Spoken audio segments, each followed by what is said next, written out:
മൈസൂർ പാക്കിന് പാകിസ്ഥാനുമായുള്ള ബന്ധമെന്താ? അറിയണം നിങ്ങൾ. മൈസൂർ രാജവംശത്തിലെ 24ാമത്തെ മഹാരാജാവായിരുന്ന കൃഷ്ണരാജ വാഡിയാർ നാലാമൻ ഒരു ഭക്ഷണപ്രിയനായിരുന്നു. മൈസൂരിലെ അംബാവിലാസ് കൊട്ടാരത്തിൽ അദ്ദേഹത്തിന് ഭക്ഷണം പാചകം ചെയ്യാനായി തന്നെ വലിയൊരു പാചകപ്പുരയും ഉണ്ടായിരുന്നു.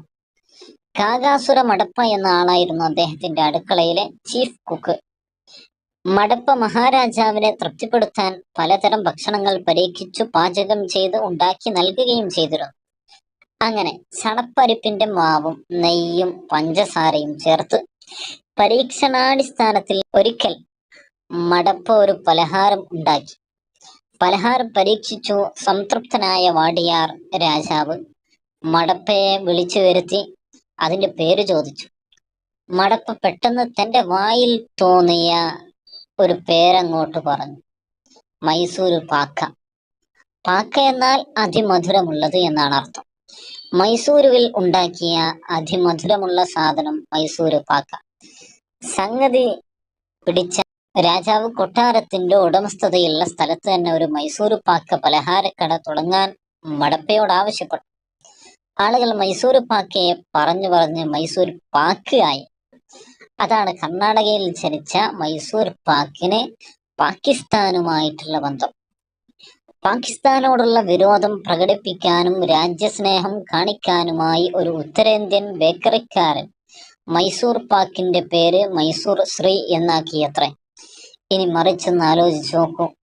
ഓംലെറ്റ് എന്നൊരു സാധനം ഉണ്ടല്ലോ. ഇന്ത്യക്കാരോടുള്ള വിരോധം കാരണമായി ഒരു പാകിസ്ഥാൻ ഹോട്ടലുകാരൻ തന്റെ വിലപ്പട്ടികയിൽ ഓംലെറ്റിന് പകരം വല്ല നാസർ ലെറ്റ് എന്നോ സെയ്തുലെറ്റ് എന്നോ പേരിട്ടാൽ എങ്ങനെ ഉണ്ടാകും?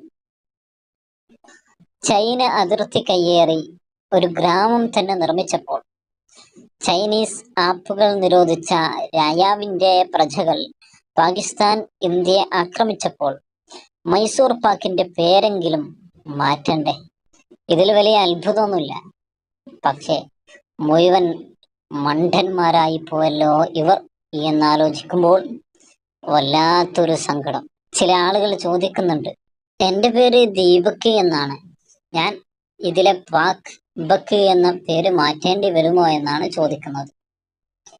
ദീപ കഴിഞ്ഞാൽ പിന്നെ പാക്കാണല്ലോ, ദീ എന്ന് കഴിഞ്ഞാൽ പിന്നെ പാക്കാണതിലുള്ളത്. അതുപോലെ